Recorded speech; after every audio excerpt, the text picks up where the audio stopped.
तो last video में हमने हुरविट्ज़ थ्योरम कर ली और उसके ऊपर बेस्ड कुछ एग्जांपल्स कर लिए। ठीक है, तो अब बेस्ट पॉसिबल अप्रोक्सीमेशन के अंदर ये थ्योरम आ रही है। ये थ्योरम क्या है? The constant √5 in the preceding theorem means Hurwitz theorem is best possible. In other words, theorem doesn't hold if √5 is replaced by any larger value। इसका मतलब क्या है कि हमें ये चीज़ दिखानी है कि हुरविट्ज़ थ्योरम की जो स्टेटमेंट थी, अगर उसके अंदर हम √5 से बड़ा कोई नंबर ले लें, √5 की जगह अगर हम √5 से बड़ा कोई नंबर ले लें तो हुरविट्ज़ थ्योरम क्या हो जाएगी? प्रूफ नहीं हो पाएगी। ठीक है, वो जो इनइक्वालिटी है वो होल्ड नहीं होगी। देखो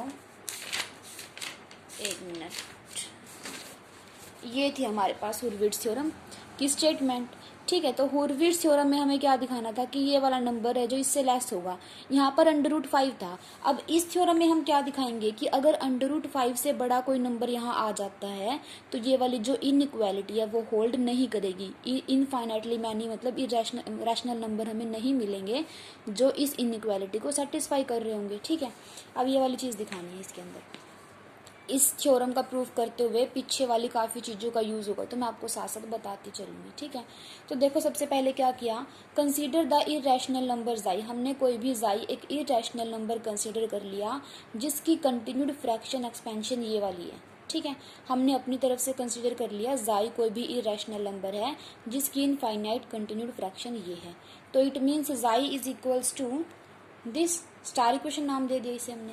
अब देखो इसे हम इस तरीके से लिख सकते हैं ना, 1 + 1 अपॉन दिस। ठीक है, अब इसका नाम क्या था? जाई था, तो 1 + 1 बाय जाई।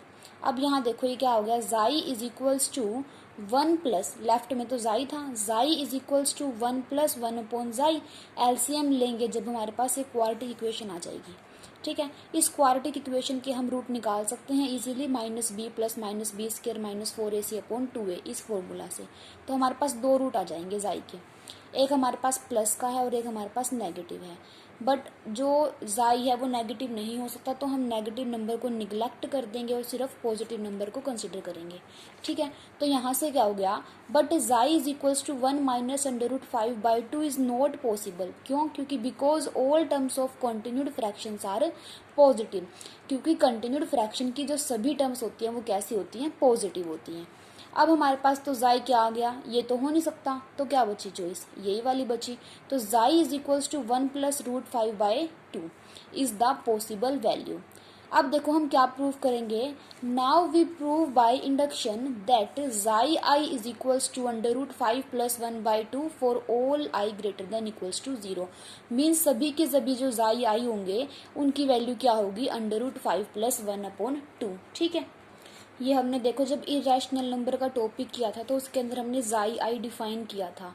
जाई आई हमारे पास देखो, जैसे जाई 1 हमारे पास क्या था? 1 अपॉन जाई नोट माइनस ए नोट। जाई 2 हमारे पास क्या था? 1 अपॉन जाई 1 माइनस ए 1। इसी तरीके से हमने लास्ट में क्या बोल दिया था कि जो जाई आई होगा वो क्या होगा? 1 अपॉन जाई i - 1 माइनस ए i - 1। ठीक है, तो अब हम दिखा रहे हैं कि जितने भी ये जाई आईज हैं ये सारे के सारे इसकी वैल्यू क्या होगी? √5 + 1/2। इसको हम इंडक्शन से प्रूफ करेंगे। ठीक है, तो हमने मान लिया for i is equals to 0। जब i की वैल्यू 0 पुट करेंगे तो जाई नोट तो जाई के इक्वल हो जाएगा और जाई की वैल्यू तो ये वाली चीज़ है। तो हमने दिखा दिया 0 के लिए रिजल्ट होल्ड कर रहा है। अब 1 के लिए भी दिखा रहे हैं। तो i इज इक्वल्स टू 1, जब हम i को 1 रखेंगे तब हमारे पास जाई 1 क्या होगा? 1 अपॉन क्या था? अभी देखा था ना हमने, जाई i - 1 माइनस ए आई - 1। तो यहाँ से हमारे पास जाई 1 की वैल्यू आ जाएगी 1 अपॉन जाई नोट माइनस ए नोट। ठीक है, अब जाई नोट की वैल्यू हमारे पास क्या है? ये वाली चीज़ है। माइनस ए नोट की वैल्यू क्या है? ए नोट की ये देखो हमारे पास ये थी ना कंटिन्यूड फ्रैक्शन, तो ए नोट 1, A1 भी 1, A2 भी 1, सभी 1 1 है। तो हमारे पास ए नोट की वैल्यू भी 1 है, तो जाई नोट की वैल्यू को पुट करेंगे यहाँ से। ठीक है, एलसीएम लेने के बाद उसको रैशनलाइज कर देंगे, हमारे पास क्या आ जाएगा? सेम नंबर आ जाएगा ये वाला। ठीक है ना, देखो यहाँ पे 2 √5 + 1/4 है तो कैंसिल होके √5 + 1/2 आ जाएगा। तो हमने दिखा दिया कि 1 के लिए भी रिजल्ट ट्रू है और आई के लिए मान लिया ट्रू होगा। तो let result is true for all i. तो जाई आई हमने मान लिया ये वाली चीज़ होगी। अब जाई i + 1 के लिए दिखाएंगे तो जाई i + 1 क्या होगा? 1 अपॉन जाई i - ए आई। ठीक है, तो जाई आई की वैल्यू ये है, हम मान के चलें कि आई के लिए ये है, माइनस ए आई की, ए आई तो सारे के सारे 1 है, तो ए आई की वैल्यू 1 है। इसी को सोल्व करेंगे तो हमारे पास लास्ट में यही आंसर आ जाएगा। तो हमने by principle of mathematical induction से दिखा दिया कि सभी जाई आईज की वैल्यू क्या आ रही है, √5 + 1/2 आ रही है। ठीक है, इतना काम हमने कर दिया। अब देखो एच आई क्या होता है हमारे पास, हमने स्टार्टिंग में डिफाइन किया था। ये थ्योरम करने के मैं पहले बताया था कि इस थ्योरम में सभी पीछे वाली थ्योरम्स का यूज होगा। तो पहले अच्छे से करके सारा वाला काम, मतलब पहले वाला काम सब अच्छे से करके फिर इसको देखना। ठीक है, तो देखो एच आई की वैल्यू क्या हमने डिफाइन की थी स्टार्टिंग में, is equals to a i h i -1 + h i -2। ठीक है, और के आई की वैल्यूज क्या है, इज इक्वल्स टू ए आई के आई -1 + के आई -2। ठीक है, ये दो वैल्यू एच आई और के आई की हम स्टार्टिंग में डिफाइन कर ली थी। अब देखो सारे के सारे ए आईज क्या हैं, 1 है, सारे के सारे ए आईज तो 1 है, क्योंकि हमने जाई इसी तरीके का नंबर लिया है कि जिसकी इनफाइनाइट कंटिन्यूड फ्रैक्शन में सभी 1 आ रहे हैं। तो ये वाली टर्म तो मतलब ए आई तो हट ही जाएगा ना, क्योंकि इसकी वैल्यू तो 1 है। तो एच आई हमारे पास क्या हो जाएगा, एच आई -1 + एच आई -2, और के आई हो जाएगा के आई -1 + के आई -2। ठीक है, ए नोट A1 A2 सभी के सभी 1 है। ये वाली चीज़ हम एच नोट K1, ठीक है, ये वाले हमने डिफाइन करके सभी की सभी स्टार्टिंग में। तो अब देखो एच नोट की वैल्यू क्या होती है, इस फॉर्मूले से देखेंगे तो हम इस वाले से देखो एच नोट 0 पुट करेंगे आई की जगह, तो ये वाली चीज़ आ जाएगी। इसी तरीके से K note K1 H1 K2 इन सब की वैल्यू हम इन दो फॉर्मूलों से निकाल लेंगे। ठीक है, तो हमारे पास ये वैल्यू आ जाएंगी। अब यहाँ से ना हमें एक रिलेशन बनता दिख रहा है। क्या रिलेशन बनता दिख रहा है कि जो Kn है ना उसकी वैल्यू किसके इक्वल है, Hn -1 के इक्वल है। ठीक है, देखो कैसे देखेंगे, n की वैल्यू पहले 1 रखो, n की वैल्यू जब हमने 1 रखी तो हमारे पास क्या आएगा इधर, K1 is equals to H naught. n की वैल्यू 2 रखेंगे तो क्या आएगा, K2 is equals to H1। n की वैल्यू 3 रखेंगे तो क्या आएगा, K3 is equals to H2। ठीक है, अब यहाँ पर आ जाओ, देखो ये वाला सेटिस्फाई हो रहा है क्या, नहीं हो रहा। देखो K1 हमारे पास क्या है 1, और H नोट हमारे पास क्या है 1, तो K1 की वैल्यू किसके इक्वल है, H नोट के, सेटिस्फाई 1 के लिए। 2 के लिए देखो K2 की वैल्यू हमारे पास क्या है 2, H1 की वैल्यू क्या है हमारे पास 2। ठीक है ना, ये देखो इसके लिए भी सेटिस्फाई हो रहा है। K3 तो हमने निकाला नहीं, अगर आप निकाल के देखना चाहो तो आप देख सकते हो। ठीक है, तो यहाँ से हमारे पास इन जनरल हम क्या बोल सकते हैं कि Kn इज इक्वल हो जाए किसके, Hn -1 के। अब देखो हैंस वी हैव, अब हमने लिमिट लगाई n tends to infinity Kn -1 Kn। ठीक है, अब जो Kn था उसकी वैल्यू क्या थी, Hn -1 है, तो हमने ऊपर यहाँ पे Kn की जगह क्या रख दिया, Hn -1 रख दिया। तो इसको हम इस तरीके से लिख सकते हैं। अब देखो इसके ऊपर limit n tends to infinity लगाएंगे तो ये इनफाइनाइट कन्वर्जेंट बन जाएगी ना पूरी की पूरी, और उसका नाम क्या है, जाई है। ठीक है ना, इनफाइनाइट कंटिन्यूड फ्रैक्शन बन जाएगी, और वो जाई नाम दे रखा है हमने उसे। तो देखो जाई की वैल्यू हमारे पास क्या थी, 1 + √5/2 थी ना, तो 1 अपॉन है तो उल्टी हो जाएगी टर्म, रैशनलाइज कर दो, हमारे पास इक्वेशन नंबर 5 आ गई। ठीक है, हमारे पास क्या आ गया, limit n tends to infinity Kn -1 Kn is equals to this. अब देखो यहाँ पर, अब इसमें ना ये हमने एक पहले थ्योरम की थी, ये वाली थ्योरम की स्टेटमेंट है। इस स्टेटमेंट के अंदर हमारे पास लास्ट में ये वाली चीज़ आ गई थी कि xi -Hn/Kn is equals to this, इसका यूज़ करेंगे हम। ठीक है, जाई -Hn/Kn is equals to this, इस चीज़ का यूज़ कर रहे हैं हम अब इसके अंदर।